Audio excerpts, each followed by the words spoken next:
আমি কিভাবে মূল্যায়ন করব, এক লাইনে যদি বলতে হয় কাজের মাধ্যমে মূল্যায়ন করব ইনশাআল্লাহ। আর যেহেতু সংশ্লিষ্ট মন্ত্রণালয় নিয়ে একটা কথা বলেছেন, এই মন্ত্রণালয়ের ব্যাপারে শুধুমাত্র এইখানে না, সারা দেশেই এই মন্ত্রণালয়ের পার্টিকুলারলি এই অফিসগুলোর ব্যাপারে অনেক ধরনের অনেক কোয়েশ্চেন আছে। তো আমি যেটা বলবো যে এই মন্ত্রণালয়ের যিনি ইতিপূর্বে দায়িত্বে ছিলেন, অনির্বাচিত হলেও দায়িত্ব পালন করেছেন, উনি শুধুমাত্র বাংলাদেশ না সারা বিশ্বব্যাপী ইনফেমাসদের ফেমাস, অর্থাৎ কুখ্যাতদের বিখ্যাত ব্যক্তি। তো যে কারণে আমার বা আমাদের সর্বপ্রথম প্রচেষ্টা থাকবে মন্ত্রণালয়ের ইমেজ পুনরুদ্ধার করা এবং দুর্নীতির ব্যাপারে জিরো টলারেন্স। এটা শুধুমাত্র আমাদের মন্ত্রণালয় নয়, আমাদের মাননীয় প্রধানমন্ত্রী আমাদের মন্ত্রিসভার প্রথম বৈঠকে তিনি নির্দেশনা দিয়েছেন, দুর্নীতির ব্যাপারে জিরো টলারেন্স থাকবে আমাদের নীতি।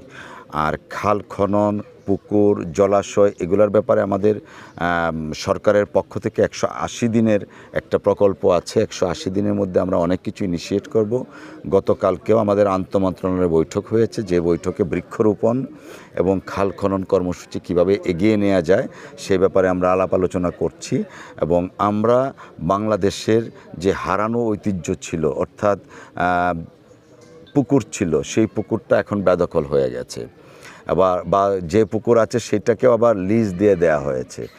যে সমস্ত জলাশয় লিজ দেওয়ার কথা না, ব্যক্তিগত স্বার্থে বা গোষ্ঠীগত স্বার্থে সেগুলোকে লিজ দেওয়া হয়েছে। তো সমস্ত বিষয়গুলো সবেমাত্র দায়িত্ব নিলাম, আমরা দেখব, দেখে জনবান্ধব, এবং আমরা একটা নির্বাচিত সরকার হিসাবে জনগণের কাছে আমরা দায়বদ্ধ।